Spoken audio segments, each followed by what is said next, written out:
Hello, you're listening to 89.5 FM KCFV The Wave, diverse music for your diverse mind. I'm your host, Jell, and please stay tuned until noon, where we will have the news, the weather, a short break, and then GameBabble Live, our video game news and information show, which airs every Wednesday from noon to 3 p.m. here on 89.5 FM KCFV The Wave. Until then, we've got Taking This Over by Whisperwall coming up next. Thank you so much for listening. Hey, Ferguson News Break now. Currently, it is 88 degrees here on the campus of Florissant Valley Community College. I'm Jell with your noon news update. In local news, Guns N' Roses to perform in St. Louis tomorrow. Many people never expected it to happen, especially after what happened the last time they played in the St. Louis area.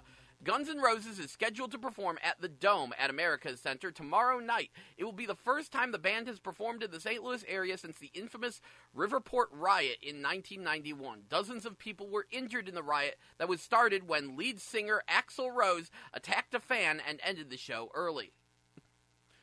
Polar Express to return to Union Station. The Polar Express train ride will return to Union Station this winter. Union Station announced that the Polar Express rides will be offered from November 24th through December 30th this year. The vice president of the company that owns Union Station says the Polar Express attracts thousands of people during the holiday season.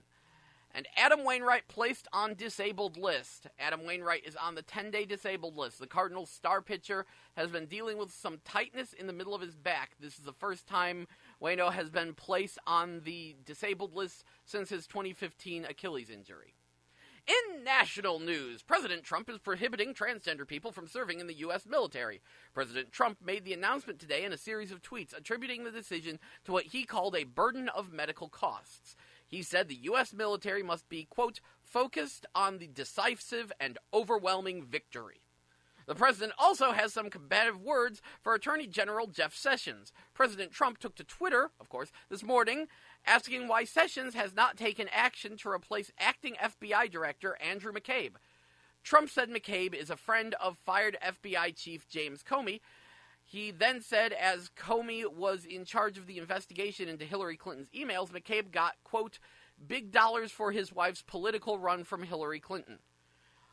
More than a dozen illegal immigrants are recovering in a San Antonio hospital after they were found crammed into the back of a tractor trailer last weekend. CNN is reporting that one of the 10 migrants who died after being in the overheated truck was a former DACA recipient. Frank Gonzalez had his status revoked in March and was deported to Guatemala. And the Vatican's treasurer is pleading not guilty to several sex assault charges. Cardinal George Pell made a brief appearance in a court in Melbourne, Australia today. Pell is accused of historic sexual assault, but the details of the charges have not yet been made public. He's the most senior Catholic official to be charged with sex crimes. Now then, on to the weather.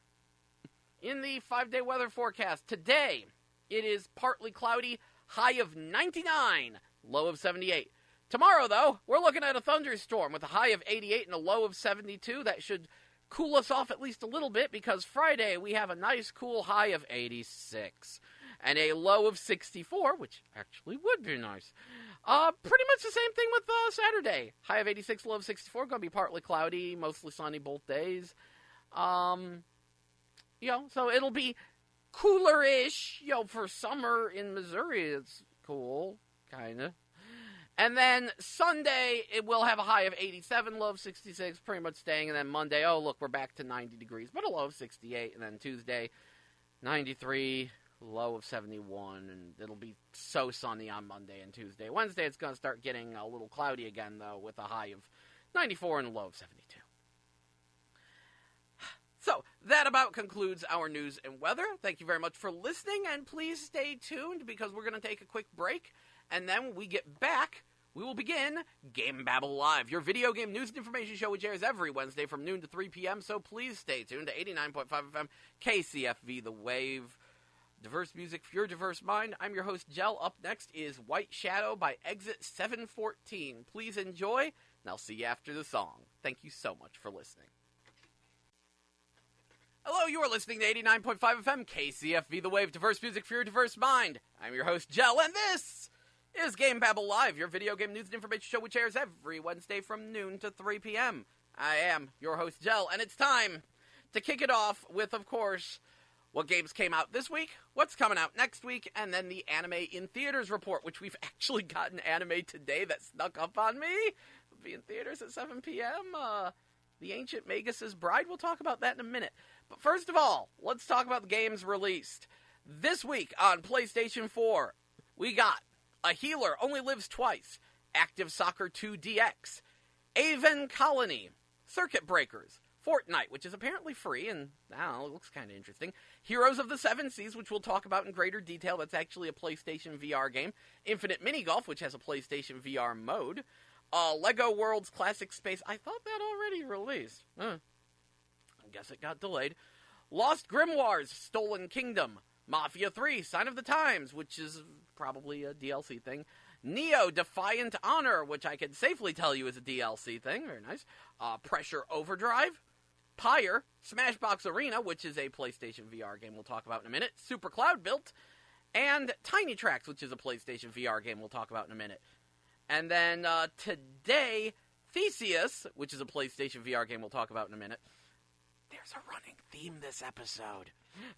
And Unbox Newbie's Adventure came out today. And tomorrow, Leaving Lindau comes out. Day after that, Constructor Rugby League Live. I'm good at talking. Rugby League Live 4 and Sundered. And let's move on to the Xbox One. What came out on Xbox One this week? Aven Colony, Constructor, Fortnite, Infinite Mini Golf, Lego World's Classic Space, Mafia 3, Sign of the Times. And then today, hey, Grid Retro Enhance, that's nice. Halo Wars 2, Sabrina, and Operation Spearmaker. It's a thing. Pressure Overdrive and Unbox Newbie's Adventure. And tomorrow, Arcade Archives Neo Geo Super Sidekicks, and day after that, Cyber Complex and Super Cloud Built. That's all some good times. Let's see, what's going on the Nintendo Switch this week? Fate/Extella, The Umbral Star came out, along with Infinite Mini Golf, and then tomorrow we get Overcooked Special Edition, Physical Contact 2048, and Cubics Paint. And day after that is Namco Museum and Ultra Hyperball. So, good times for everyone there. What's going on 3DS? Let's see. Tomorrow, y'all are getting Parascientific Escape, Crossing at the Farthest Horizon, and Swipe. And then day after tomorrow is Hey Pikmin, which is that side-scrolling Pikmin game. Miitopia, which is that kind of if Tomodachi Life was an RPG, that's what it is. And the new Nintendo 2DS XL, black and turquoise color, comes out tomorrow as well. And what's going on Vita? On Vita this week, Active Soccer 2 DX and Polara, Vostok Inc. today. And then day after tomorrow is Collar X Malice and It's Spring Again. Okay, so that's what came out this week. What's coming out next week? Well, the PlayStation 4 will be getting Aven Colony, which is coming to Xbox One this week. Dementrio's The Big Cynical Adventure. Dino Frontier, which is a PlayStation VR game that looks very interesting, where you're... Basically, it's about trying to have a cowboy outpost in a Wild West full of dinosaurs, and you just play as giant floating hands that build everything. It's like SimCity, kinda, but in VR.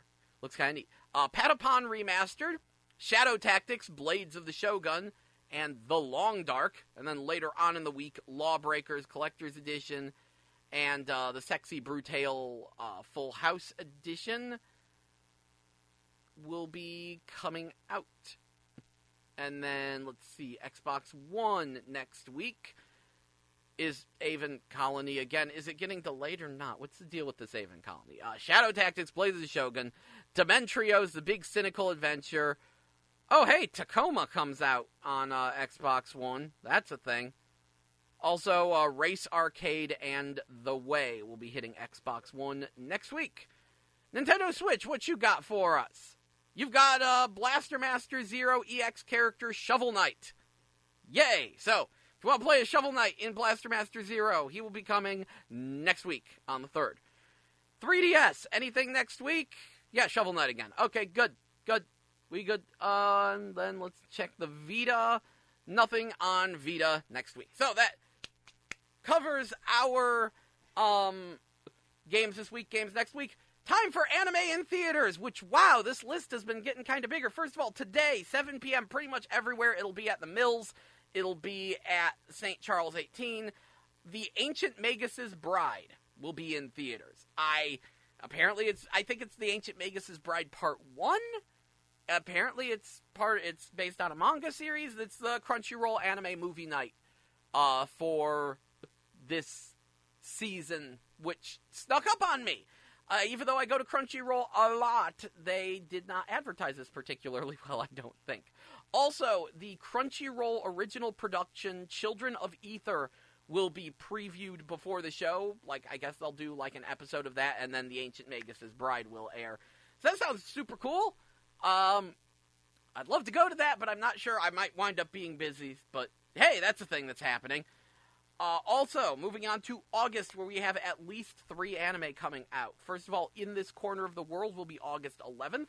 Then Fairy Tail Dragon Cry will be August 14th, 16th, and 19th. And then at the end of the month, we have Laputa Castle in the Sky, August 27th and 28th. So, there's a bunch of anime in theaters. Where all this come from? What's going on? What's happening?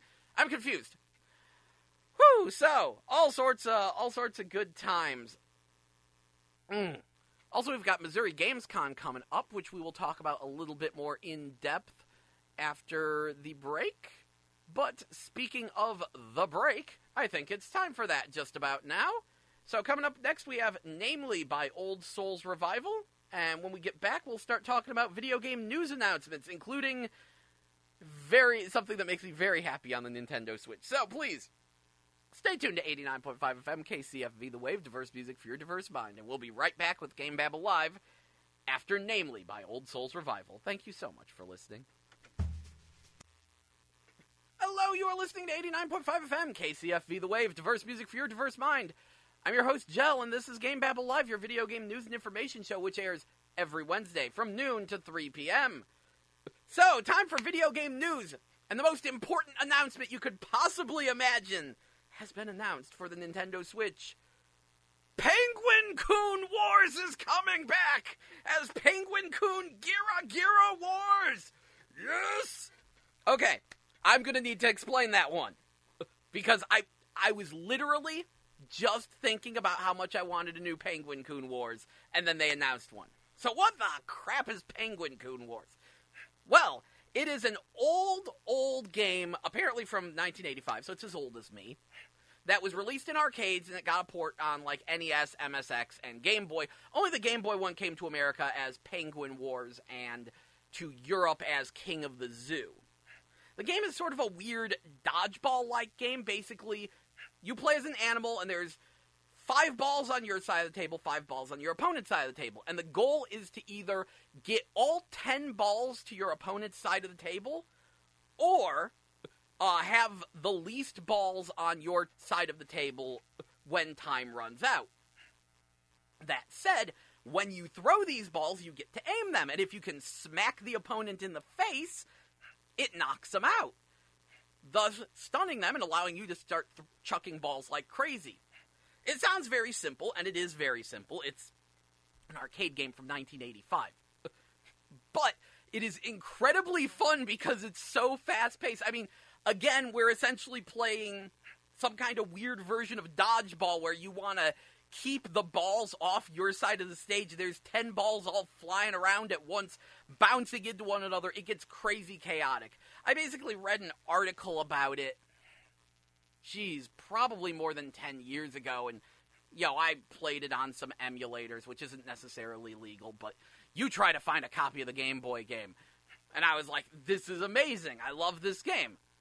I had so much fun playing it, but it's very hard to do versus mode in it. You couldn't do versus in the NES one. I don't think the arcade one supported versus. The only way to do versus was through Game Link on the Game Boy, and yeah, good luck with that. I can't find one Penguin-Kun Wars, let alone 2. So, seeing Penguin-Kun Wars come back for the Nintendo Switch makes me exorbitantly happy. It is actually a new game with new graphics. They're getting, like, a bunch of Japanese musicians from, like, the club and game music scene to do music for it. And it'll have at least 2-player split screen. It's also mentioned that it's going to have a 2-on-2 mode, a mode with bombs, a mode with life bars. So they're going to, like, enhance the crap out of it, and it's supposed to come out, like, sometime in the fall for Nintendo Switch. And if that doesn't get a US release, which I don't know why it wouldn't, I will absolutely import it day one. I need that game in my life. I'm hoping it has online play. I would assume it has online play, and if so, I'm going to be the top Penguin-Kun Wars player. I'm going to be the top Penguin-Kun warrior. Just you watch. None will be able to handle my Penguin-Coonery. It's a really fun game, so I'm super happy to see it coming back. And yeah, it's like the perfect downloadable game. I'm assuming it's downloadable. It would be kind of silly if it wasn't. Also, Super Beat Exonic is coming to the Switch, so that's good. That was released on PS4 a bit earlier, music game. Seems pretty nice. Yeah, now it's going to get a Switch version. Also, very nice. Good to have more games on the Switch, as usual. In other news, .hack GU Last Recode is getting a physical US release on PS4, and it is also coming to Steam. It's going to run at 60 FPS. It's going to be completely rebalanced. The game will run faster. Controls will be more responsive. It'll have, like, easy mode options. And what .hack GU Last Recode is .hack GU volumes 1, 2, and 3 all put together on a PS4 disc or, Steam download. So that way you can actually play them, because those games are stupid expensive if you try to get them used. Trust me, I've been looking at them. I hope they do it with the original series, though, because I actually had more fun with the originals than I did .hack GU, but GU is so expensive. And yeah, .hack is kind of the series that likely inspired Sword Art Online. And while I will admit the anime series there were multiple of them for .hack, have been kind of boring, the games were super fun. The games were very nifty and fleshed out and well thought out.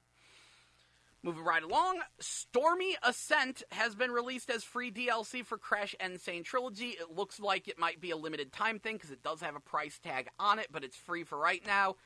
What is Stormy Ascent? Well, it is a legendary level from the original Crash Bandicoot that wasn't in the game. See, the level was almost completely finished, and it was actually it was either Andy Gavin or Jason Rubin, one of the main people who designed the game.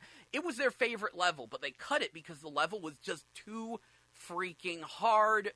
No one could handle it, and considering what the high road is like, that's really saying something. But they loved that level, but it was cut. But if you used the Game Shark, you could get to Stormy Ascent. So the level could be visited. And so, as a bonus for the remake, hey, guess what? There's free DLC that lets you play the lost level Stormy Ascent in order to drive yourself completely and utterly insane. So, yeah, if you have Crash Bandicoot Insane Trilogy or plan on getting it soon, I would download that now while it's still free. Ooh. Moving right along, the Dragon Ball FighterZ closed beta has been pushed back to September 16th through the 18th. Game's been delayed at least a month. And the registration date has been changed to August 22nd. Also, what is very interesting, they're looking at Final Fantasy 15 Comrades beta is going to start for Season Pass holders, possibly August 3rd through the 8th. And I did not expect this to come to so soon, because this is the thing that will get me to buy Final Fantasy 15. Final Fantasy 15 Comrades is an expansion for Final Fantasy 15 that turns into an MMO.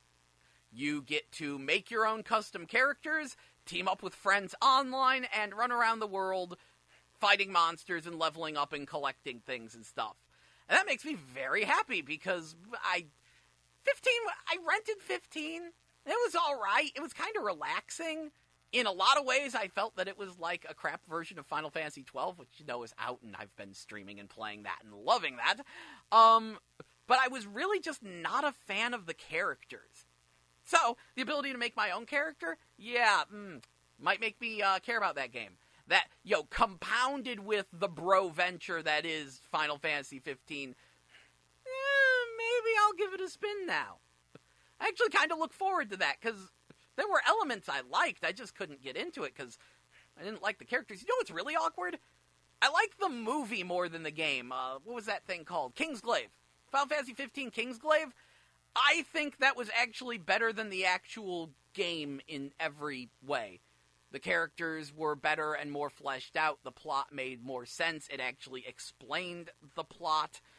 And that's one of those things that frustrates me, because I've actually always wanted an RPG that just comes with an hour-long DVD movie to introduce you to the world and characters and stuff. Like, don't even make it a cutscene. Just make it a separate movie that comes with the game, and then you watch it before you play the game. I've always wanted that. And that's what the special edition of Final Fantasy 15 is. That's what Kingsglaive kinda is, except it only comes with the special edition. If you buy the normal version of Final Fantasy 15, it doesn't come with Kingsglaive, and so you start the game up and you're just confused, because Final Fantasy 15 started really abruptly. It was weird. Like, no, seriously, the opening cutscene is, "Hi, I'm the king. You all watch this guy, and go meet up with your wife. Bye. Take care." And then it's like, "Oh, crap, our car broke down." Then they're pushing it, and then the game starts, you're like, who are these people? Where am I? What's going on? What happened? What is, oh, geez, I don't even remember the name of this. Insomnia. What is Insomnia? What got attacked in the who? It's like the game of, like, apparently, the day one patch for Final Fantasy 15 actually added in clips from Kingsglaive to make the plot make more sense. 15 has been a mess. It's not bad. I like it more than 13, but wow, 15 was a mess. I'm rambling. Let's move on. The other big thing, and we will talk about this later on in the show, I generally avoid talking too much about the PlayStation VR these days. I love mine. I'm not sure I would recommend it as a purchase yet, but I love mine. And out of freaking nowhere, 7 VR games got released this week for the PlayStation VR. 8 if you count the fishing game on the Hong Kong store that looks really weird because you're literally fishing for dreams? Point is, 7 VR games. Like, some of them didn't even make that release list I just read off, so good job, Game FAQs. Like, there's Smashbox Arena, Theseus, Heroes of the Seven Seas, Tiny Tracks, Apollo 11, Infinite Mini Golf, and Monkey King all came out for the PlayStation VR this week, and I'm like, that's a lot of games. I cannot play all these games, so I went with Smashbox Arena and Heroes of the Seven Seas. I might have made the worst choices. I am hearing Tiny Tracks and Infinite Mini Golf was what I should have gone with, except I'm enjoying the badness of Heroes of the Seven Seas. That is a so bad it's good game. I streamed it yesterday, and the stream should be up on my YouTube channel if you want to see me laughing at that delightful game. It's a delight. Now that covers a lot of the main news. Let's take that's right. The Shantae art book. Udon has announced that sometime in 2018 they will be releasing a Shantae art book with art from all 4 games. Hooray! Except, wait, what about my backer art book, you ask? The backer art book will be completely different, and it will have exclusive artwork. In fact, there will be some artwork that will be exclusive to the physical edition. My only complaint there is I was under the impression that the backer art book would have art from all 4 games, and now, like, I swear they specifically said it would have, like, production art from the first Shantae game, but that might wind up in the Udon. However, I'm getting both of them. But still, it is one of those things that makes you scratch your head, but they are 2 different art books. I look forward to getting my hands on mine. And actually, while we're speaking of backer rewards, I guess I have to talk about what happened with Mighty Number 9, don't I? Yeah, believe it or not, the Mighty Number 9 backers, they started getting their physical boxes. Because there was an edition that was, hey, you get a physical box. You could choose a Japanese or US style box that comes with a physical instruction book, but it does not come with the game. And the box is shipped flat, which actually makes a lot of sense. The biggest issue is that the instruction book doesn't fit in the box. And it's been a year? And everyone's like, wait, you mean it took me a year to get a piece of cardboard that I paid way too much money for? with an instruction book that doesn't even fit in it? When there's already an actual physical release of the game? What is this? What is this? But I'm running a bit long. I've got to take a quick break, so here's some diverse PSAs for your diverse minds. And when we get back, we will talk about Pokemon Go Fest, because that's funny. So, please stay tuned to 89.5 FM KCFV The Wave, diverse music for your diverse mind. Enjoy. Alright, what up? Y'all listen to 89. Hello, you're listening to 89.5 FM KCFV The Wave, diverse music for your diverse mind. I'm your host, Del, and welcome back to GameBabble Live, your video game news and information show, which airs every Wednesday from noon to 3 p.m. So, Pokemon Go Fest, that went well, didn't it? Yes. It would appear that Niantic, developers of Pokemon Go, decided to hold a big anniversary festival, and they sold tickets for it, and you showed up, and you were supposed to be able to catch legendary Pokemon, and Lugia was going to be there, and everyone was going to work together to participate in these special catching events, and it was in, like, one city. I think it was in the middle of Chicago. I'm not 100% sure, but I think that's where it was, and yeah, some people actually flew in from out of country to go to this thing, and they had, like, they paid some YouTubers to be there and do things, and the festival was a complete disaster. As you might have guessed, there were server issues, or some kind of issues. As you know, a huge crowd of thousands of people in a closed proximity to one another, all trying to connect to the same servers at the same time, doesn't go too terribly well. It was live streamed, and there was a lot of booing. They showed people tapping at their screens, desperately trying to catch Pokemon, with the screen utterly unresponding, because they just cannot connect to things. There were people chanting, "We can't play and fix the game." They had this one catching challenge. There's a part where the lady on stage is like, "Remember to keep catching those Pokemon," and some guy in the audience you can hear on the stream shout, "We bleeping can't!" Yeah, like, they literally couldn't get the bars on the challenges to fill, because they're, like, filling these bars by type to complete these group challenges, and people couldn't do it, because no one could connect to the servers. On top of that, when they started the second challenge round, they accidentally reset some of the bars, and they moved the bars, and then people suspect they just started faking the bars. People were very, very angry. There was a huge line to get in, and then there was a huge line to leave. Like, one guy showed up there just to get one of the lead original developers of Pokemon, the guy who did the music as well for the series. He wanted to get his autograph, and that guy was there, but when he saw what a mess the event was, he just went back to his hotel room. And at one point, someone actually, like, threw a bottle on stage, which, don't do that. Don't throw bottles. Don't throw things. It's rude, but oh, egad, that event was a disaster. In the end, people were getting refunds and $100 of Pokecoins, and they just gave them Lugia. Just if you were at the event, have a Lugia. We can't get it to work.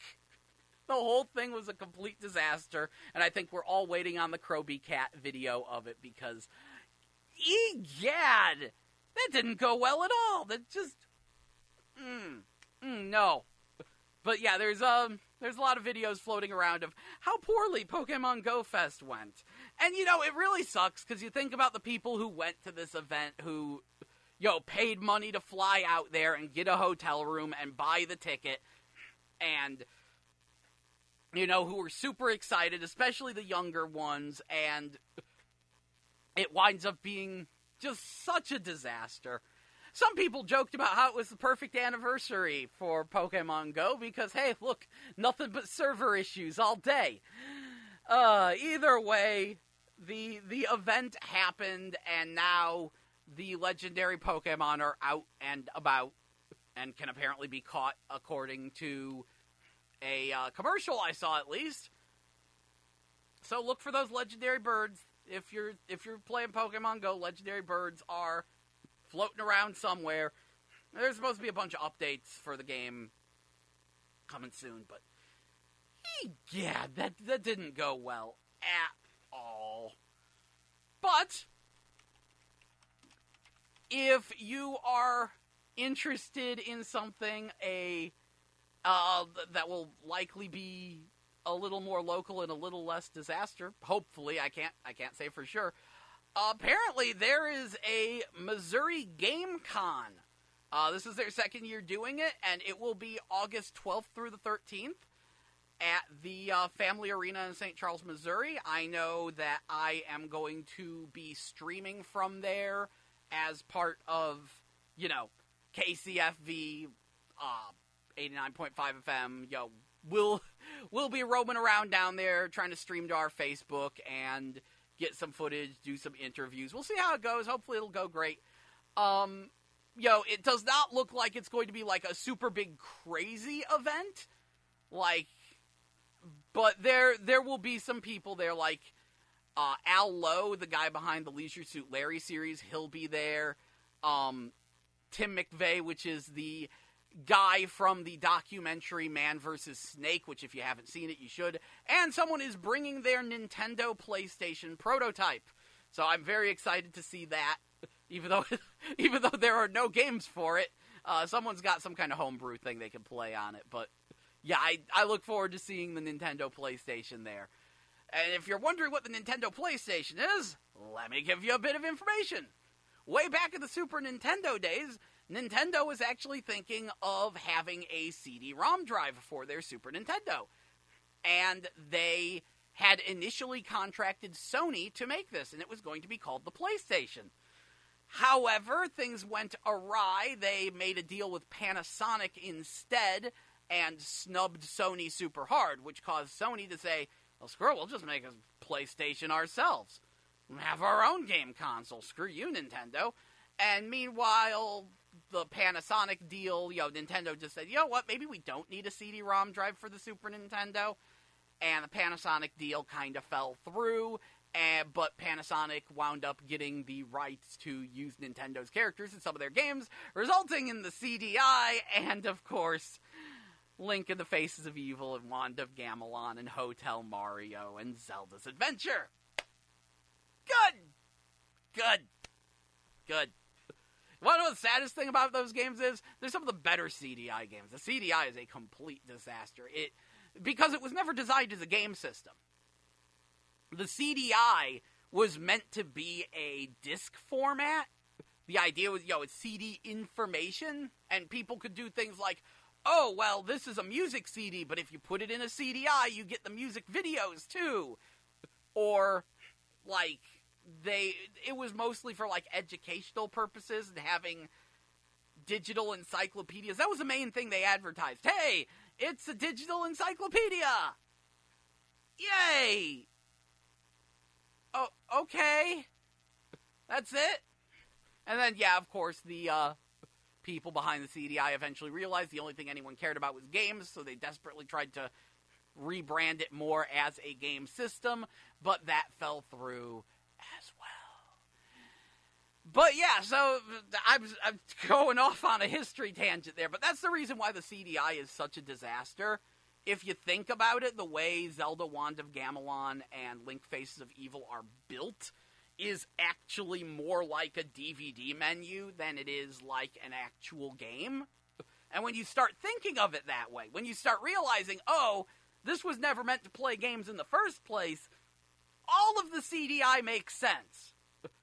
But it's still a system so bad it can't do Tetris right. So, that's pretty incredible. Anyway, I'm going to kick you back to the music. Up next is Bring It by Anthony Gomes. Here on 89.5 FM, KCFV The Wave, diverse music for your diverse mind. When we come back, we'll say more words. Thank you for listening. Hello, Hello and welcome back to GameBabble Live here on 89.5 FM KCFV The Wave. Diverse music for your diverse mind. I'm your host, Jell. And time to start talking about some other things. How about that Marvel vs. Capcom Infinite? As one of the other news stories from this week is that Marvel vs. Capcom Infinite is adding Spider-Man, Frank West, Nemesis, and Mike Hagar to the roster. Which is great, except that people are still super salty about the game. Especially because these are all characters who were in Marvel vs. Capcom 3. So why are people so angry about Marvel vs. Capcom Infinite? How did Capcom lose their golden boy status? Because for the longest time, Capcom could do no wrong.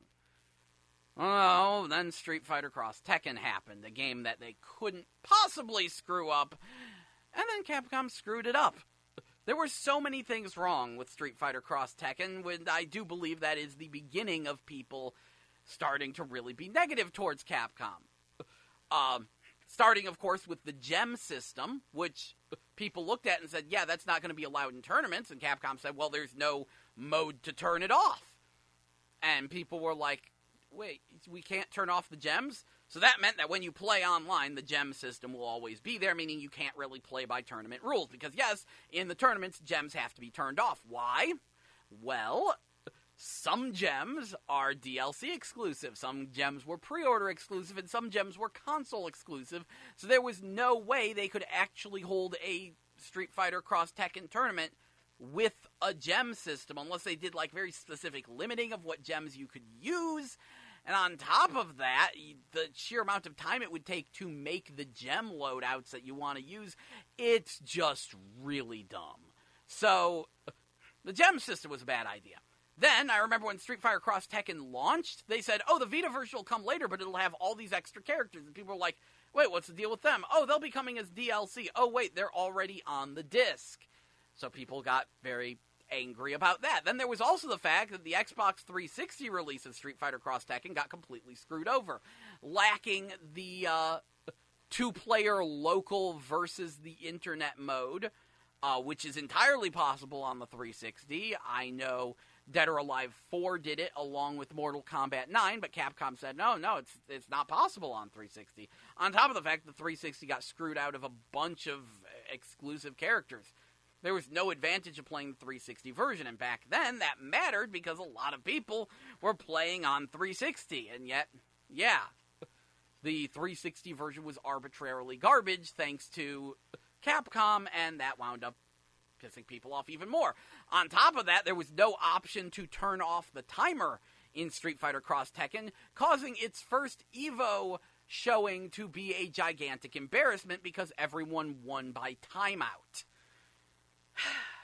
It was a mess. It was a complete mess, and it has become sort of a running joke. Then Street Fighter V happened. And people were pretty positive for Street Fighter V and thought it was going to turn out good, only for the game to release as a full-price boxed game and be blatantly incomplete.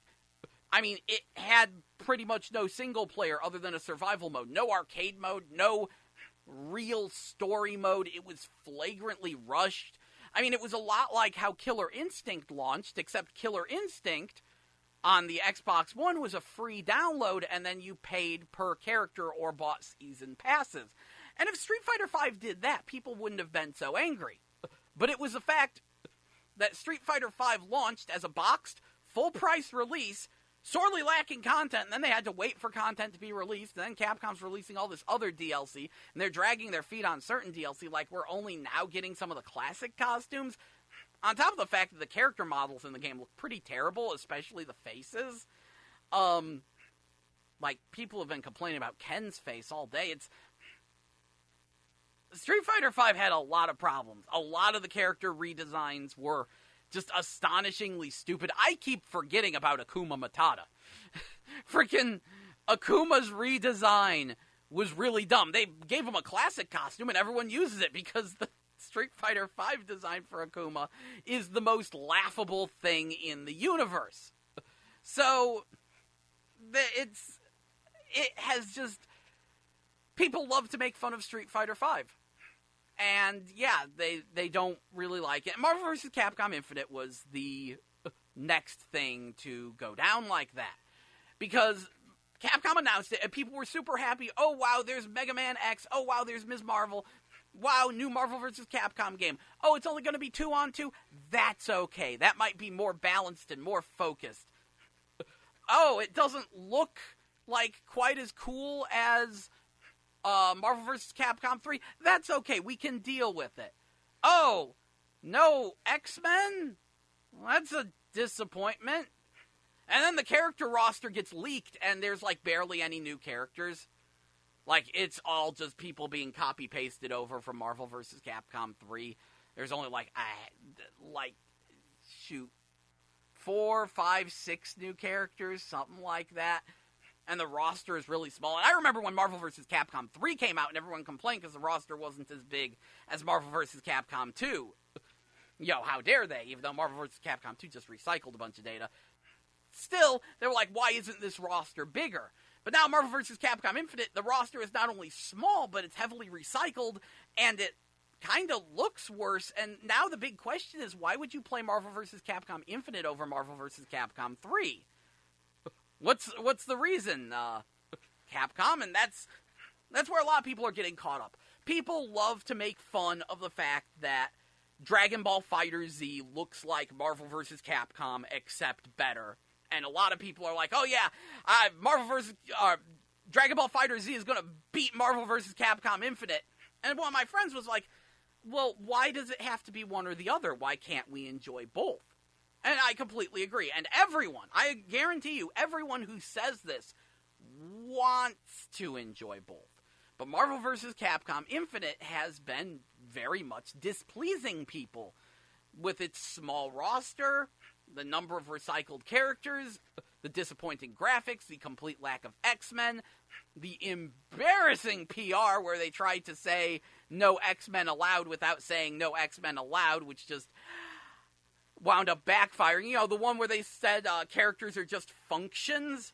Yeah, that's become a running joke now. It's like, you don't understand why people like Marvel vs. Capcom, do you? See, a lot of people forget that when Marvel vs. Capcom 2 came out, it was the laughingstock of the fighting game community. It used crappy, recycled... Hello, you're listening to 89.5 FM KCFV The Wave, diverse music for your diverse mind. I'm your host, Jell, and this is GameBabble Live, your video game news and information show, which airs every Wednesday from noon to 3 p.m. And I finally got to play Splatoon 2. Yeah, they did a couple of different test fires for it, but somehow, every single time there was a test fire, there was some reason why I could not participate. Usually I was out of town. So I am very, very happy to finally be able to play Splatoon 2 and say, wow, this really makes me realize how Wii U-centric Splatoon was. Like, really, it's actually kind of awkward playing it on Switch compared to the original Wii U, because that was the system it was designed for.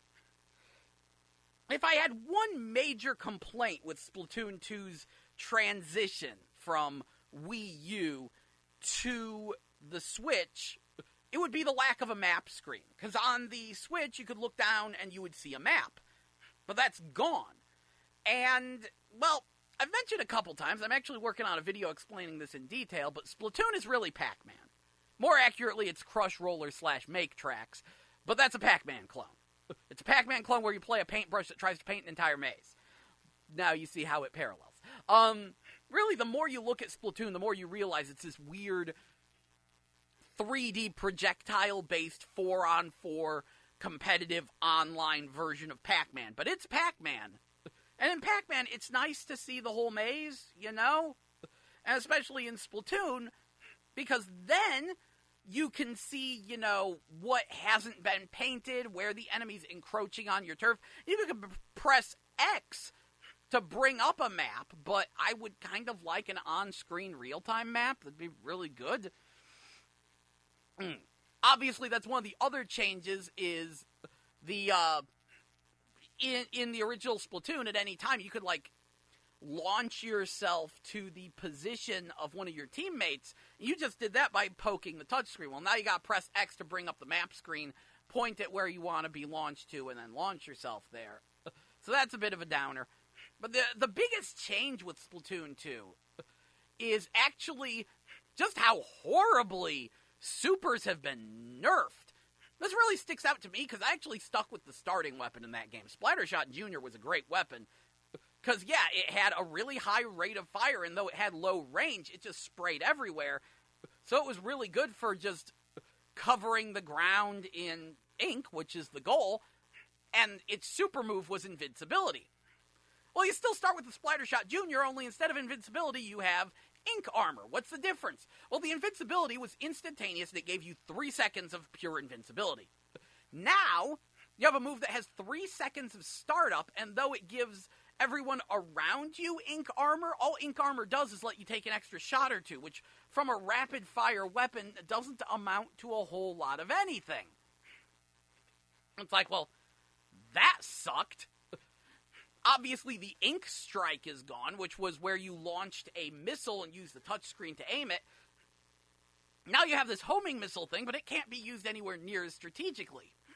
You've got this ground slam, but it's kind of instantaneous, but you can still be shot out of it. That's the big thing. Like, almost none of these supers are instantaneous and invincible now. You can be shot out of all of them, and I'm like, wow, you took away my power pellets. But it's, it is one of the things that most stands out to me with Splatoon 2. That, and the drastically improved art quality that I don't understand. Because in Splatoon, in the original, it was tied to the Miiverse, which was this Wii U exclusive message board thing where you could draw pictures and stuff, and anything that anyone drew could show up in your town as, like, graffiti or things characters were saying. Strangely, even though people love the Miiverse, the Switch has done away with it. I guess it was probably way too hard to police. Because, of course, you know people are just going to be drawing genitals everywhere. And even though Nintendo tried to have a detection system for that, there's only so far you can go with it. So, for the most part, that has, the Miiverse is not in the Switch, but they knew that the graffiti was an important part of Splatoon, so there's still a way to post graffiti, and I have not looked into it too much. I just know that the quality has improved drastically, and it's memeier than ever. You could actually call it the meme streets of Inkopolis, because that's exactly what it is. Splatoon is an interesting game sometimes. Oh, jeez. Yeah.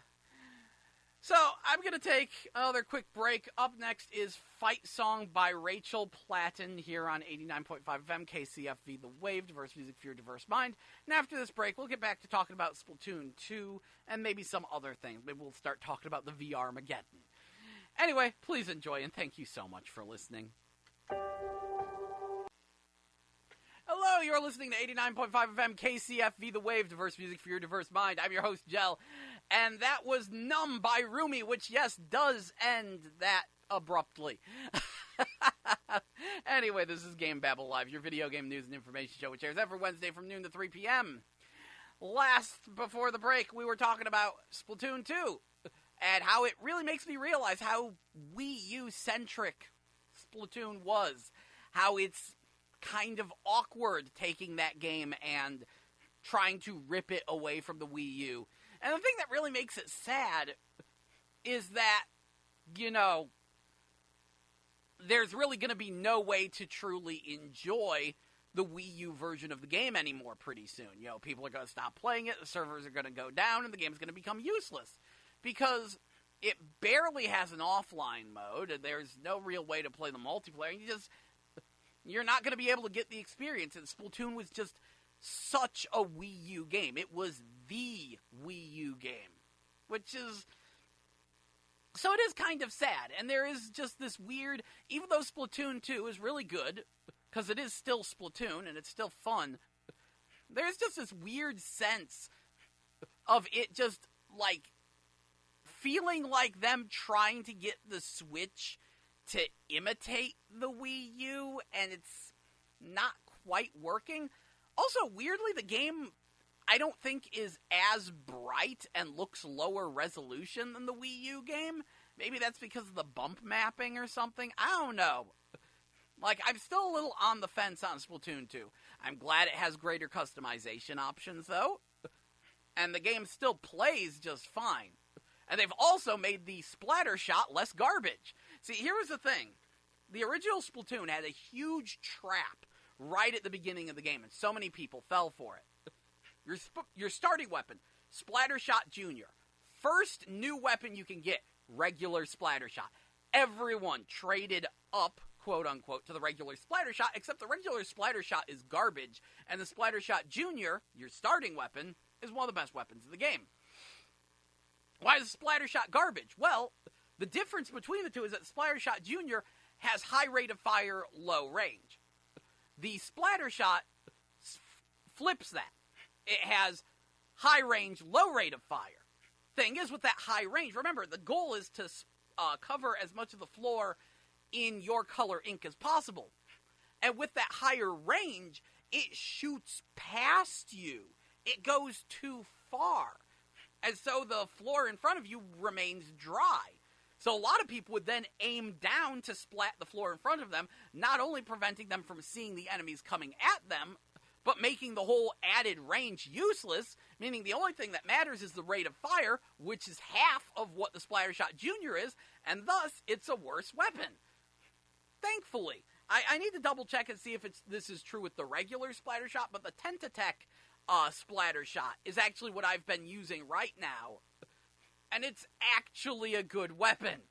Because, even though it has that extended range, it also has the rate of fire, and what winds up happening is the ground between the start and end point all gets soaked, which is what we needed. And it makes it a much better weapon. Especially because, of course, the Splattershot Junior has been drastically nerfed because it lost its great super move, which was 3 seconds of invincibility. So yeah, that's the thing. I'm enjoying the game. Love playing it online. Little miffed at Nintendo because, of course, they did a crap job on the translation and decided to change Marina's personality for the US release. I've been really displeased by Nintendo's translations recently and kind of want them to fire their entire translation crew. It's one of those things where I'm caught between a rock and a hard place. Because I really love Nintendo games, and so I buy Nintendo systems just to play Nintendo games. And then I get pissed off because Nintendo takes way too many liberties with their translations as of late, and it winds up being really embarrassing. In a few rare instances, the European versions of games are less of a disaster, but that only happens in rare instances. Like, that one Zelda on 3DS, the European version of it was better. Had a more accurate translation than the US one. And I think they did that for, like, Advance Wars Days of Ruin? I don't know. Nintendo's translation jobs have been being really weird recently. And on that note, I still need to look into getting the Uncensor patch for Tokyo Mirage Sessions on the Wii U, because I really want to play that game, but I'm not going to play it in its current horribly butchered state. And unfortunately, I weirdly haven't found any cheap copies of it either. Like, that game is still, like, full price everywhere that has it. And I'm like, I want to get it out of a bargain bin, and I want to use the Uncensor patch to play it uncensored. It's all a mess. It is all just such a complete mess. But yeah, I am displeased at Nintendo's translations, but Splatoon 2 is indeed still a very fun game. It is still very much Pac-Man, and that's what's important, because it is multiplayer. It is 4-on-4 competitive Pac-Man, where you are simultaneously Pac-Man and the ghosts, presumably Inky. and the more you think about it, the more true it is. I mean, instead of eating pellets, you're spraying the ground, but you are trying to travel through a maze as fast as you can. And the stages, just like Pac-Man mazes, have that line of symmetry, which of course is done for balance purposes, but it's the same thing. And having 4 ghosts, 4 enemies, and then when you take them out, they respawn back at their base. The parallels with Pac-Man are actually pretty hilarious. The more you think about it, the more it's like, yeah, no, Splatoon is Pac-Man. Especially if you play the roller. If you use the roller, because that's where I figured it out, because when I say it's like Pac-Man, I really mean it's like Crush Roller, which was a Pac-Man clone that was also released on Neo Geo Pocket Color. It was released back in 1981 originally. And, yeah, like, when you're crushing people with a roller, you realize the game is Crush Roller. It's like, wow, it's so wacky looking at it that way. And I'm happy about that fact, too, because once upon a time, maze game was a genre. There was a Pac-Man genre back in the early 80s, where everyone tried to have their own spin on Pac-Man, and that genre pretty much vanished. It kind of didn't have a place in modern gaming. So seeing a modern, competitive hyper-evolution of that does make me happy. Know what else makes me happy is the fact that I can actually play Splatoon offline with people by linking switches together, but what doesn't make me happy is that there's no local versus play. It doesn't even have the two-player mode from the Wii U version. Not that anyone played that. I played it a little bit, but still, there's no local split screen. I do find that disappointing with Splatoon 2.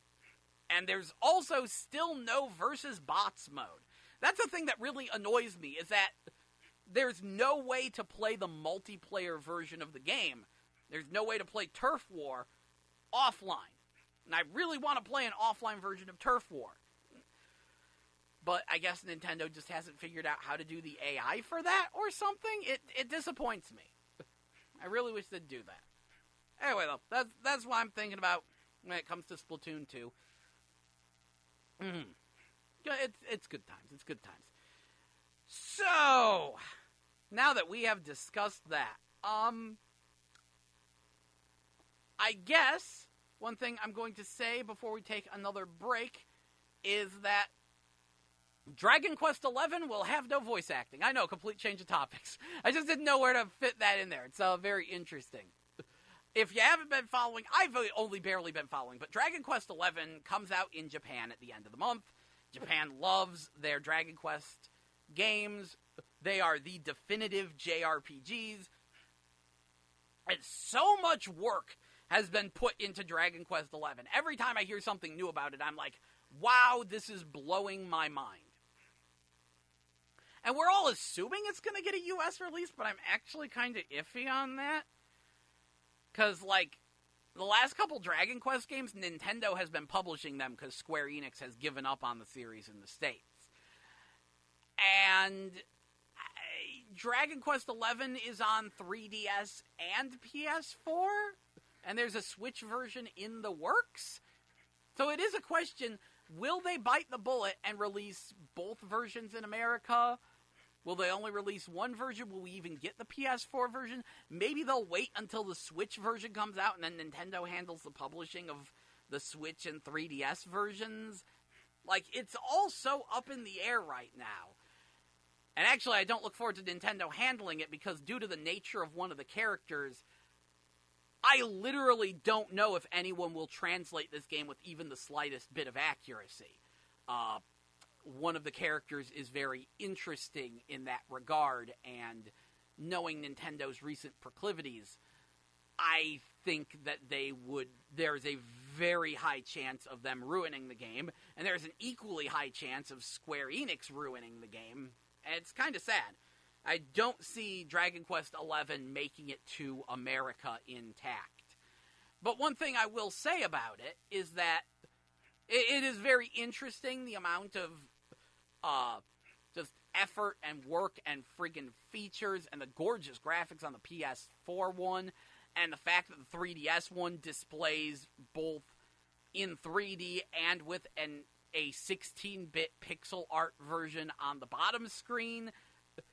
So you've got, like, 3 different versions of the same game. It's really weird and really crazy. And yeah, no voice acting. And they said part of this is tradition. Because, like, Dragon Quest VIII having voice acting, that was US exclusive. And I kind of wish they didn't, because the voice acting was kind of cringeworthy. The US translations of Dragon Quest have always added a gigantic pile of terrible accents. And you couple that with the voice acting, and you wind up with this kind of embarrassing mess for the US release of Dragon Quest VIII, which scared a lot of people away. But yeah, traditionally, Japanese Dragon Quests don't have voice acting. Same thing applied to 11. And apparently, they were like, we can't do that because then we have to finalize the script, and they wanted to make big changes to the script all the way up until the project was finished, and it's like, I never thought about that for a reason not to voice act. But yeah, no, Dragon Quest XI, no voice acting, and it can stay that way if you ask me. I don't need it. I don't really need voice acting, to be honest. I know a lot of people like, oh, I want my games fully voiced. It's like, sometimes that winds up being a hurdle. Fully voiced adds a lot to the cost of a game, and then it can, hurt how many NPCs you put in the game, and it can be, it's nice when people can, do it. It was great in Mass Effect, because Mass Effect had that whole close-up camera conversation system, cutting back and forth between the two characters, so it actually looks kind of like a TV show or movie in the way it was presented. So the fact that everyone was fully voice acted mattered there. But in something like Dragon Quest, I don't need full voice acting. It's fine. It's actually amazing how often adding voice acting to a traditionally non-voice acted series can backfire, like it did with Zelda Breath of the Wild. A lot of people were not pleased with what little voice acting that game had, especially because they didn't have a Japanese voice option, which apparently they have added. Because the Japanese audio was on the cartridge, you just had to switch your system language to Japanese and play the entire game in Japanese to have Japanese audio. Apparently there was a patch released to fix this. Thank goodness. Because apparently no one liked Zelda herself. Her dub voice was super bad, I hear. I don't know. I actually haven't gotten that far in Breath of the Wild. Good times. Anyway, I'm going to kick y'all back to the music. Here is From the Ground Up by Dan and Shay. And when we get back after a bit of a break, we will talk about the VR-mageddon and things, because it matters to me at least.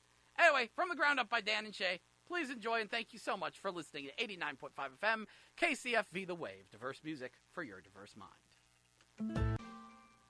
Hello, you are listening to 89.5 FM KCFV The Wave. Diverse music for your diverse mind. I'm your host, Jell, and this is GameBabble Live, your video game news and information show, which airs every Wednesday from noon to 3 p.m. Before I start talking about the VR-mageddon, though, I was reading the comments on some of the posts about Final Fantasy XV's Comrades expansion. Now, as I mentioned, I myself am actually kind of excited for this, but no one else is. If you didn't catch it at the beginning of the show, the Comrades expansion essentially turns Final Fantasy XV into an MMORPG. You get to create your own character, connect with people online, and run around the world slaying monsters. This makes me happy, and not because I like MMOs. I don't know, I wasn't quite feeling 15. It was kind of relaxing. I kind of enjoyed it in a way. I liked the movie, Kingsglaive, but I just didn't care about the characters, and the story did not get going enough. And I was just like, I don't know about this. But when the Comrades expansion comes out, I do intend to pick that up along with the game, and I look forward to playing Final Fantasy XV Comrades. But I'm noticing a lot of people are like, what the crap, why would you even do this? Fix the main game first. Understandable. And someone else was just like, how long do they plan to update this game? Please tell me we're nearing the end. Because a lot of people really wish Square Enix would just write it off and say, okay, Final Fantasy XV is done. Let's get to work figuring out what 16 is going to be. Which, I guarantee you, they've started work to at least some capacity on 16. I think the DLC crew for 15 is probably...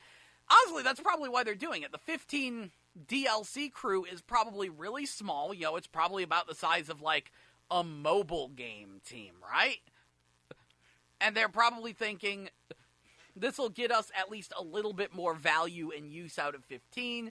Maybe we can make more money off of an expanding 15 rather than trying to make mobile games. And as for the MMO expansion, honestly, that kind of made sense to me when they announced it. Because if there's one thing I could give 15, it's that it has a nice, big, good-looking open world. And it's like, why not tack some netcode and a character creator on that and let players link up and slay some monsters together? As a bonus mode, it completely appeals to me. Yes, I completely agree. Final Fantasy, I don't like the fact they keep making the MMOs numbered. They should focus on being single-player and story-driven, but a bonus mode where you get to run around the world and slay monsters with friends that doesn't piss me off at all. That actually sounds pretty fun to me. I kind of wish they could have done that for Final Fantasy XII. They couldn't, but it would have been neat. And I know someone's going to say, well, just play FF11. No, FF11 was garbage. I didn't like it. Well, don't get me started on 11. I had a bad experience with that game because I tried to play it in Japanese. And then I lost my password, and my computer crashed, and things went very, very awry, and we wound up paying for Final Fantasy XI for years because we couldn't get our credit card company to cancel payment no matter what. It was a mess. And yeah. But Final Fantasy 15 is I like the idea of them tacking on a bonus downloadable MMO mode to the game as a bonus. As for them fixing the game, they should have done that before they released the game, but then the game would have never been released since it already spent 10 years in development, even though at least 5 of those years were spent doing almost nothing except rendering fancy CG. Like, really, when it was Final Fantasy Versus 13, they didn't really make a whole lot of the actual game. They just made cutscenes and promises. It was... Man, 15 is such a mess. It kind of is the Duke Nukem Forever of Final Fantasies, except you can't get much lower than 13. That's the thing. 13 was so... Well, then, man... Square just kept striking out with Final Fantasy, because 13 was bad. The first version of 14 was bad. They had to completely remake that game from the ground up. And then 15 turned out better than those, but it wasn't as good as 12. Oh. But yeah, no, I am actually excited to try the Comrades expansion. And I will pick up the game when that happens. I look forward to finally playing Final Fantasy 15 and seeing where the heck this stupid game goes. Because I keep hearing people talk about like how it completely falls apart at certain points. Before it was Chapter 13, which was a chapter so bad they actually patched it and rehired voice actors to add new cutscenes to fix the chapter. But now I hear a bunch of people saying, oh, I quit at Chapter 9. That's where the game ended for me. I'm like, what happened to Chapter 9? Honestly, the storytelling in the game is a complete mess. Most people agree. They're like, the gameplay is pretty good, but the storytelling is a complete mess. And I look at the game playing pretty good, and I'm like, I'd rather play 12. On that note, I am thinking I'm going to wrap up my live streams of 12, because when the internet was out, I wasn't able to make any progress in 12. I just grinded for a bit, because... I'm like, I'm going to stream the whole story, but I'm looking at the numbers on YouTube and the people who showed up last time I streamed it, and I'm like, maybe no one gives a crap, so I'm going to do, one more stream, I think, maybe tonight. I'm making no guarantees on time, but maybe tonight I'll do one more Final Fantasy 12 stream that's, sequential and waiting for you guys, and then I think I'm just going to play the game, because there's a bunch of better, more charismatic people who are playing Final Fantasy 12, and we can get back to the game once I actually complete the blasted thing and do my review of it, because, oh egad, I want to go all in on a review of this, talking about how it compares to the original, why I love Final Fantasy 12, and so on. But enough about Final Fantasy, let's talk about VR. Ah, yes, something you care even less about. Yes, for some bizarre reason, 7 VR games were released this week for the PlayStation VR, which is funny. I remember when there was a YouTube video released not that long ago called The Death of the PlayStation VR. Yeah, that video, they actually took it down, I hear. Probably because it was incredibly stupid. I complained about it on my channel because I'm like, this isn't even based on anything. Are you high? What? You're just, your entire joke is, no one cares. Well, I care. And, yeah, no, the PlayStation VR did pretty well for itself. In fact, it's nearing about 2 million units sold, which admittedly is why a lot of AAA companies have been staying away from it, because with 2 million sold worldwide, that means the maximum number of copies your game can sell is 2 million. Maximum. And most companies want at least 3 to 5 million. So there aren't a lot of AAA games on it. And so the PlayStation VR market has been very strange. It's been full of a lot of either very ambitious indie developers or interesting foreign developers. There's been a good amount of Korean and especially Chinese developments. In fact, China seems to be going all in on VR, and today they announced about 10 new PlayStation VR games at China Joy 2017. And it's like, some of these look pretty fun. Happy Voxel kind of just looks like, I don't even know what I'm looking at. I think it's a top-down tank game. But then they announced some music games. There's a fishing game. There's some kind of shooter-slasher fun game called Lunar Stone Origin of Blood. There's something called Soul Dimension. I'm actually hearing really good things about a game called Bullet Sorrow, which is a proper VR first-person competitive shooter. There's a game called I'm Hungry, which is like a fast food management simulator. Some of these look pretty fun. I'm very excited to give them a spin. They also announced like a real-time strategy game for the PlayStation VR. There's a bunch of stuff coming to it. And I look forward to it. And I like the fact that since all the AAA developers are like, we're not making games for this, it winds up giving other companies, like especially the ones in China and Korea, a chance to get in there. And of course, the VR audience is such a captive audience because, only so many games are supporting VR that, people are going all in. And I do see VR being more successful than other peripherals. In fact, that's generally been the problem. Whenever you have a peripheral like a light gun or a PlayStation Move, the problem is that the install base is too small. There are no games for your peripheral because no one bought the peripheral, and no one bought the peripheral because there are no games for it. There generally aren't that many light gun games. Light guns are generally the most successful peripheral, and there are generally very few light gun games released each generation for them. As it stands, there are already exponentially more PlayStation VR games than there are for any other peripheral. Now, I am not suggesting you buy a PlayStation VR. There's still a lot that thing desperately needs. But what this does mean is that I do see VR sticking around, especially thanks to indie developers.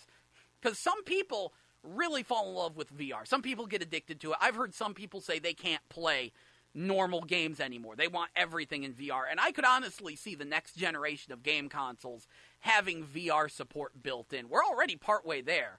Apparently, the Unity game engine, I was talking to a friend of mine recently, and according to him, there's actually a button in Unity that you click and it makes the game VR compatible.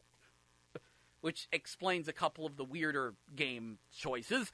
But you just click a button, bam, game now supports VR. And it's like, well, I expect that to be built into the next generation of consoles. I do not expect VR to destroy, like, television-based gaming, though. You do want to play games on a TV, especially for local multiplayer.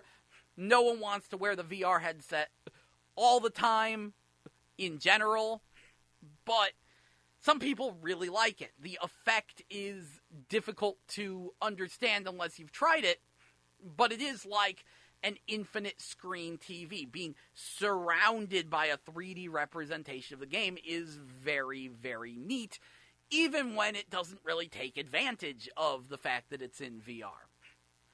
And, thankfully, people seem to be developing toolkits to make it easy to port games between VR platforms, as we are seeing various Vive and Oculus Rift games being released on the PlayStation VR, and that's very, very important in general because, well, again, the VR install base is very small, so you want to get it to as many people as possible, and breaking down the barriers between headsets is important for that, because nothing is quite as frustrating as hearing that, hey, there's this new VR game, but it's only for this one headset, which was what it used to be with Superhot VR, which just came out for the PlayStation VR last Friday.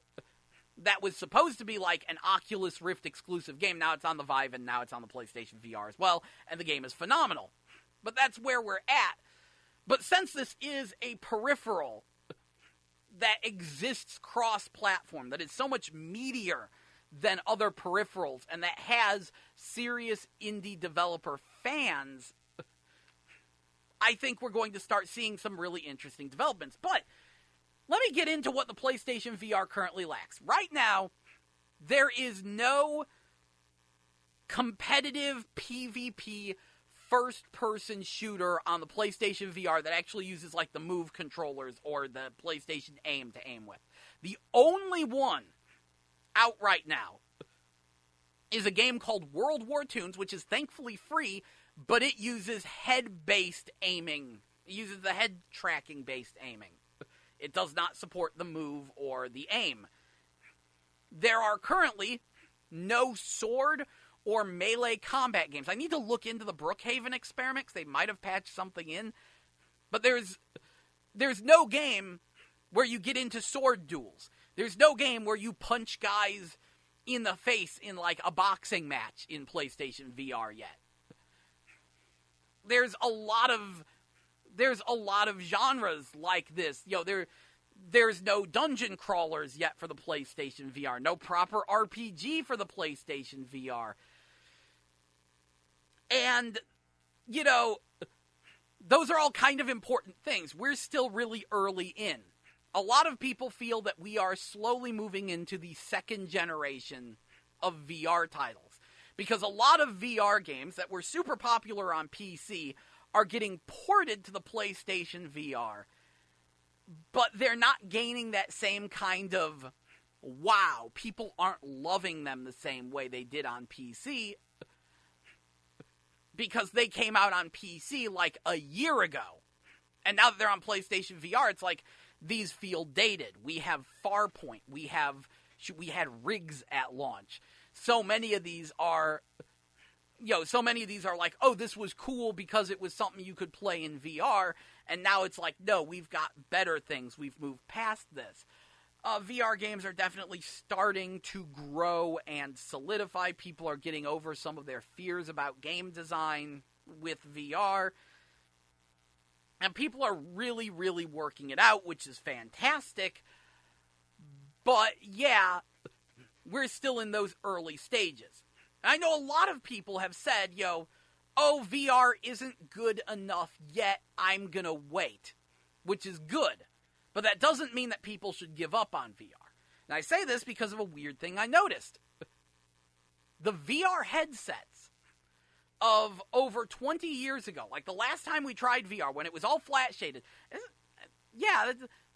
over 20 years ago, we had the first wave of VR headsets in like 1991, and they were the same price as headsets now. We thought after 20 years that we'd be able to make cheaper, better headsets, and the price stayed the same. Why? Well, because we gave up on VR for 20 years. Because we didn't keep evolving it. There was no market for VR for 20 years. So a lot of the components, a lot of the elements of it didn't have time to grow and get cheaper. Now that we've started the machine back up again, we're back to square one. We're still learning the basics of VR game design. We're still figuring out how can we successfully reduce the cost of these things. What is the ideal controller to play the widest variety of games? Like, there's a very good chance we're going to see a new PlayStation Move controller with analog sticks actually built into it coming out very soon. I've heard rumors about Sony trying to do something with a second camera to improve the tracking on the PlayStation VR. There's a lot of developments, and that's actually kind of why it's like, maybe hold off for a minute on the VR, because version 2.0 could be just on the horizon.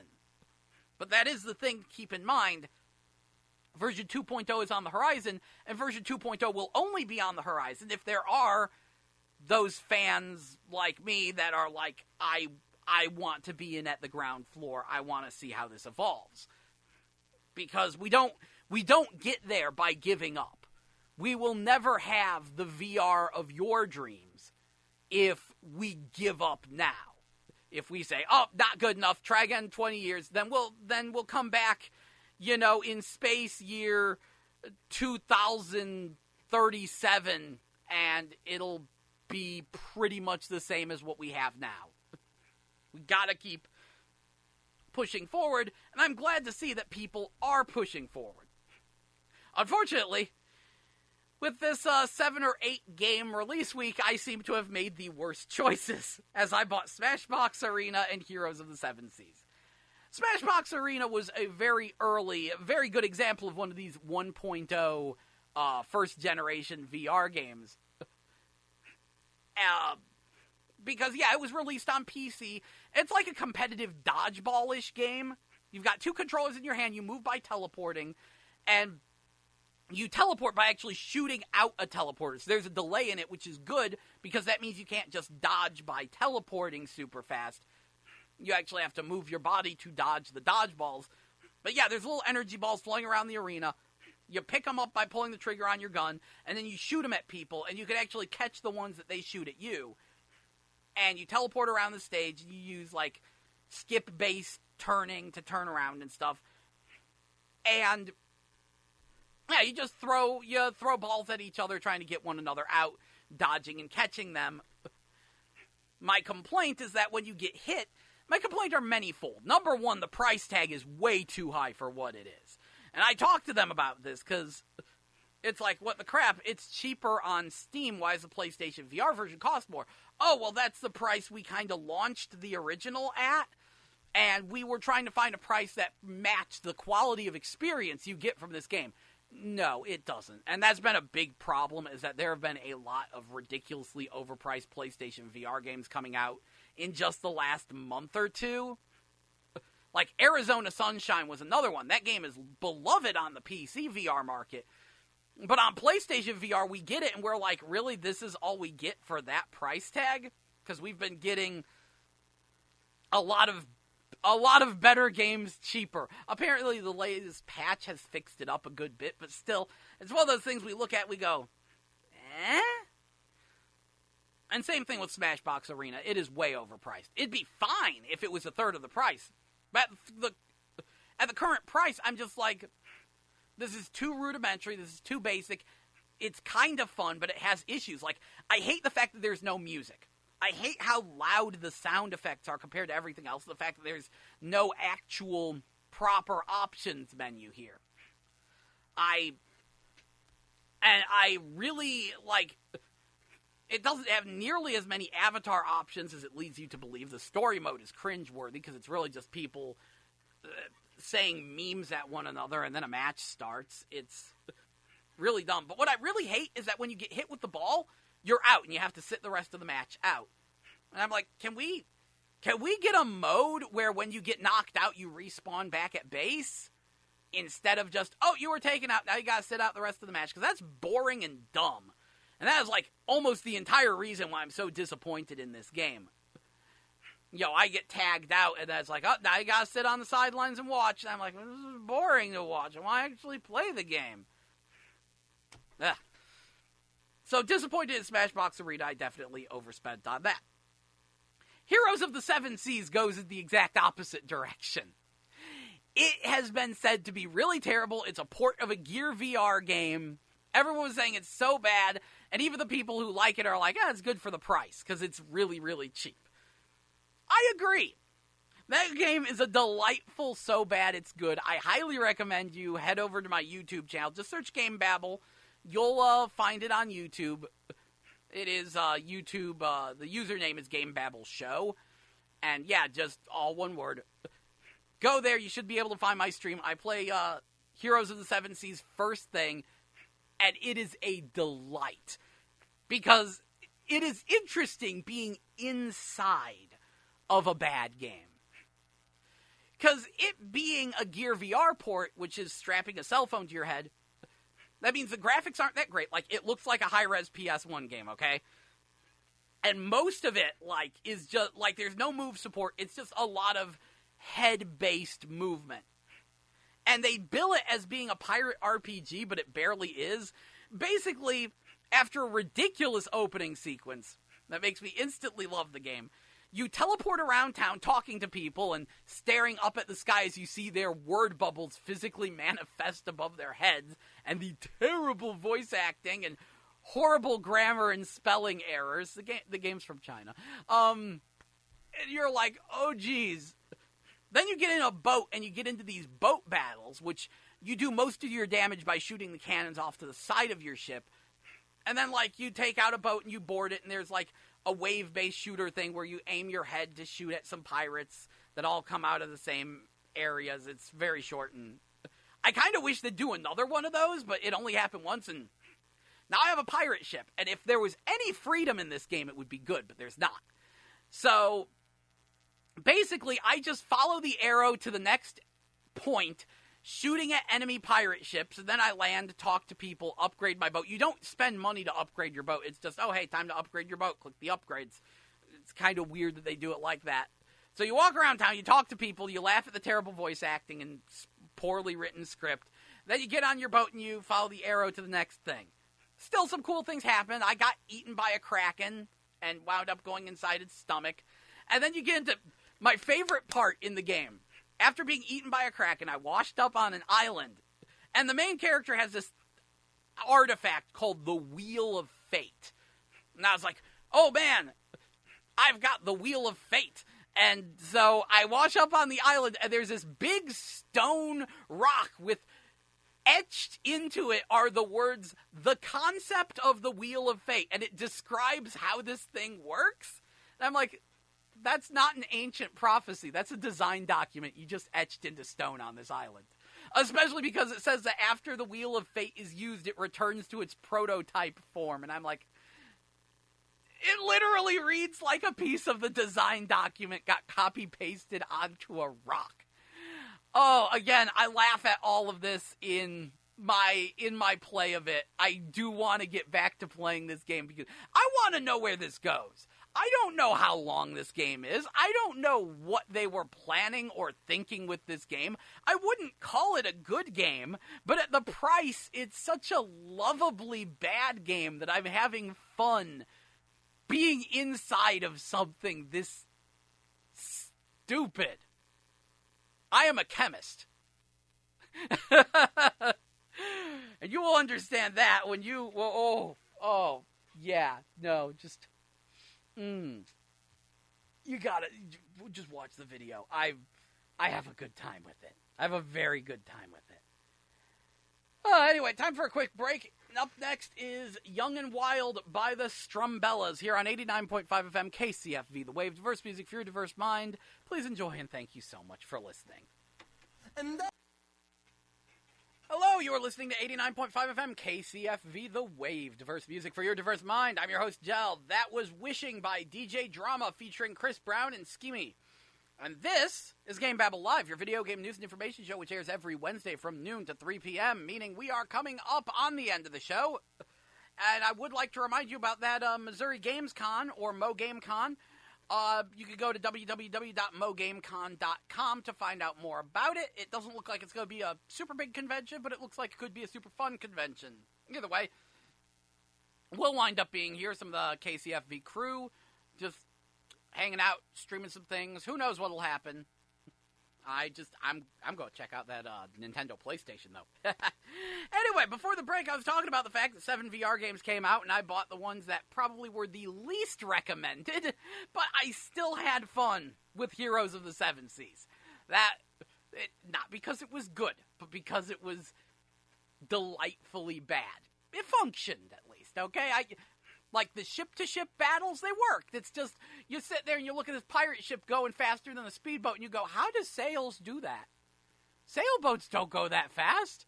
But, pirate, okay, fine, if that's what you say. I'm a chemist. But, other VR games that came out, the ones that people actually recommend, number one would be Tiny Tracks, which is actually a VR slot car racing game. which you think that wouldn't be that fun, but it's a very arcadey slot car game because, like, the tracks are crazy. They're designed to be, like, the most over-the-top Hot Wheels tracks. Like, there's one that has, like, a volcano, and there's a skeleton, and you're riding up walls, and then you're dunking down into the ocean, and you're in space and stuff. And they have it set up where you can actually change lanes, which is how you pass people, and you actually do, like, hit different directions to go through turns faster, which gets you speed boosts.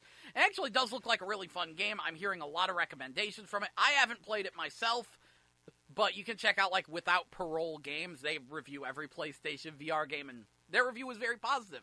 And they were very much like, I don't know why this would be fun, because you literally just sit in one spot and watch these cars race around you, but it actually wound up being super fun for them. The other one is Infinite Mini Golf, which is released on everything. You can get that on Switch even. Like, it does not require the PlayStation VR.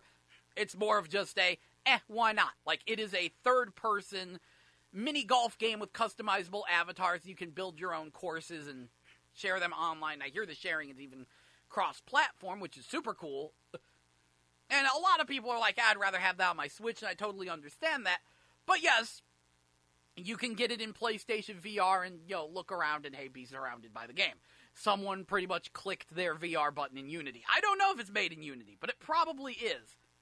The game that came out today is Theseus, which is a third-person, like, God of War style game where you're in VR and looking around. And I hear it's only okay, but a lot of people really, really wanted a game like that, so they're at least happy there. And then Apollo 11 and Monkey King are both VR, quote-unquote, experiences. In fact, Monkey King outright says that it is a VR interactive storybook or something. So those are more passive things, but hey, they exist. And then the Hong Kong store, there's a game called Dream Angling, which is a fishing game where you are literally fishing for your dreams? It sounds interesting. If I had more money to throw around, I'd absolutely play it, but I don't. And also, speaking of VR games, apparently Special Delivery got patched. Special Delivery was a Paperboy-style game, almost a blatant knockoff of Paperboy for VR, and some people are like, ooh, Paperboy in VR. Yeah, it gets even better. Apparently there's a, like, VR bike, like, exercise bike peripheral called the Verzoom, and apparently that's what it was designed for. So, VR Paperboy, where you could physically ride a bike. That sounds pretty good. Unfortunately, though it can be played without the bike, the controls were apparently terrible. People were like, this game is utterly unplayable. But apparently, a patch came out sometime recently that looked at all the reviews and said, oh, let's add in an option to let you increase the control sensitivity so you can make tighter turns and it has better control. And let's make, like, the extra newspapers that you need to grab. Let's make them glow and have a big blue glow about them. And apparently they fixed, like, all the complaints and the game's actually good now. I have not played it myself, but now I have it on my list. Also, Brookhaven Experiment has finally had aim support added, and they just stuck a bayonet on the end of your aim guns in the latest patch. So I need to look into this Brookhaven Experiment as well, because I was hearing something about it actually having some kind of melee options. And of course, melee is what I am all about. So yeah, that's what's going on with that. Also, apparently, like I said, next week is Dino Frontier, which is sort of a SimCity-style game where you're trying to have an Old West outpost in a world where you have cowboys and dinosaurs, and you just play big giant hands that build things, and apparently you get like a big old watering can, and you water the crops, and you till them, and in VR as giant hands. So like that looks and sounds pretty fun. And apparently at the end of August, Spark comes out. Spark, by the way, is a game advertising itself as the world's first virtual sport. And it's kind of a one-on-one competitive handball, dodgeball hybrid thing. It'll have customizable avatars, and yeah, it uses the move tracking to have you physically be chucking these balls all about and catching them. And I kind of wish they would have stuck with the Frisbees, because that, like, I have a better idea of how a Frisbee would behave in VR than me trying to throw a ball, but we'll see. I can't wait to play it. Apparently they had a closed beta that I missed, but I didn't even get my beta code anyway. And I look forward to giving that one a shot. Wow, closed betas are really becoming popular these days. Which makes sense. It makes sense. You want to be sure your servers are right before you launch your game. But it is funny just how many closed betas I'm talking about. I mean, we got the closed beta for Dragon Ball FighterZ coming up. We got a closed beta for Final Fantasy 15 Comrades coming up. We got all the closed betas and some open betas. Like, they just released a game called Happy Dungeons that's in open beta on PS4. Not a VR game, just random game that I assume it's from the makers of Happy Wars. Sure looks like it. Have not had a chance to sit down and play it yet. But that's an open beta. Just betas everywhere. So much betas.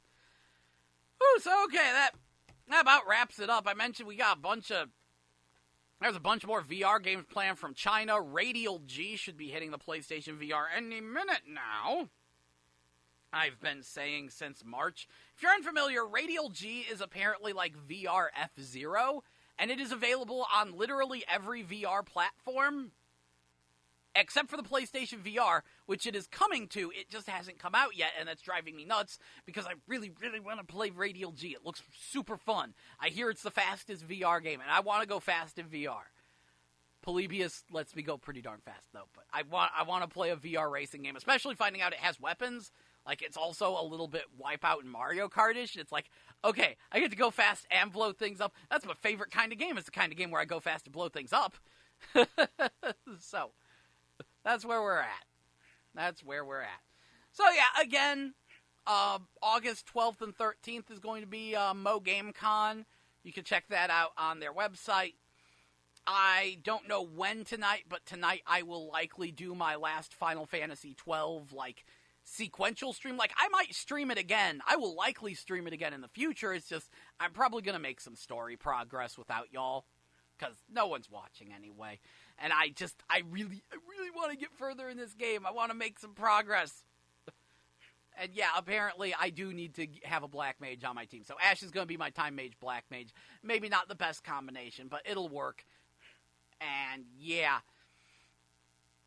I really look forward to sinking my teeth into that game some more, because I freaking love Final Fantasy 12. And I love watching people stream it. I was especially amused because apparently in one stream someone actually said, I've never heard of Final Fantasy 12. What's it like? It's like, how do you not know about Final Fantasy 12 when 13 exists? You'd assume there'd be a 12, but then you think about it, it's like, oh yeah, they probably assumed it was a weird spin-off or an MMORPG or something that didn't count, finding out that it was a single-player, full-fledged game. Yes, that actually surprises some people when it comes to Final Fantasy 15, 12, 11, 10, 9, 8, 7. I don't know what's going on. Hello, help? My brain just farted super hard.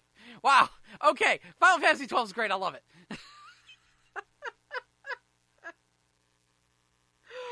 Okay. Focus. I'm falling apart here. This isn't good. Okay. Actually, before I go, let me do one more check to be sure that there's no breaking news. Final Fantasy 12 trial mode. Pokemon Go dates for Moltres and Zapdos raids on technical difficulties at Chicago events. Okay, do we have dates? Oh. Know what? I'm gonna kick you back to the music. Please enjoy 24 Karat Magic by Bruno Mars. I'm gonna go read this article and that will spit what it says back out at you, because apparently the Niantic CEO John Hank has written about what the heck happened at Pokemon Go Fest and what their problems were. So I will read this and find out what went wrong. It was in Grant Park in Chicago, Illinois. Good times. So, Please enjoy 24 Karat Magic. This is a fun song, gets stuck in your head. I'm sorry. And then when we get back, I'll tell you about this, and then we will wrap up the show. Thank you so much for listening to 89.5 FM KCFV The Wave. Diverse music for your diverse mind. Hello, you are listening to 89.5 FM KCFV The Wave. Diverse music for your diverse mind. I'm your host, Jell, and this is GameBabble Live, our video game news and information show, which airs every Wednesday from noon to 3 p.m., meaning we are wrapping up the show, and we are ending it by telling you, the Niantic CEO's official report on what he said happened at the Pokemon Go Fest, which is important. What he says is, quote, "What happened? Technical issues with our game software caused client crashes and interfered with gameplay for some users. The gameplay issue was resolved with the server configuration change, and the crashes were also addressed for many, but not all users. A more protracted problem was caused by oversaturation of the mobile data networks of some network providers. This caused many attendees to be unable to access Pokemon Go or other internet services. Network congestion also led to a login issue, which affected some users able to access the internet. The latency-related login issue was addressed with a second Niantic configuration change. On the pure network access issue, we provided detailed estimates on attendance and required data throughput per user to our event partner, who worked with the major carriers to allow them to plan for adequate coverage. Some carriers deployed cellular on wheels to extend their capacity. In other cases, the provider deemed them unnecessary based on other infrastructure already in place at the site. Users reported different levels of success with these providers. Wi-Fi was enabled by one provider as a solution, which helped some users but not all. Sprint was on site as an official partner, deployed cellular on wheels, and their network was busy but held up well. Although many players were able to play normally for the majority of the day, many were not, and based on that, we made a number of adjustments to the event plan." So, basically, there were a few problems with the game that Niantic themselves fixed, and a lot of problems with just the different cellular network providers, either being lazy or just not understanding how insane this was going to be. But what's the problem? The point is, people did get to catch their Pokemons, and they went on with their day. Anyway, apparently, they've also have a time frame for when the next legendaries are going to be out. Right now, Lugia and Articuno are already roaming about in the wild for players to catch. As for Moltres and Zapdos, Moltres will be available July 31st and August 7th, between July 31st and August 7th, while Zapdos is planned between August 8th and August 14th. Additionally, it's worth noting that the distribution period for Articuno will end July 31st, so get to catching your birds. Good luck on that. Anyway, that about concludes our show for today. Thank you so much for listening. I hope you've enjoyed. We will hopefully be back next week. I actually can't make any guarantees. Tomorrow I'm going on a trip to Indiana to do some more work down there. And hopefully I'll be back before next Wednesday so I can do the show. But I might not be. No guarantees. Tune in at noon to find out. Sorry to leave you all hanging there. I'm really going to try to be back for that, but no guarantees can be made. Anyway, thank you so much for listening to 89.5 FM KCFV The Wave. Diverse music for your diverse mind. Coming up next is Sure and Certain by Jimmy Eat World. And, I hope you enjoy. Thanks again for listening to GameBabble Live. Hope to see you next week. Hope to be here next week. See ya.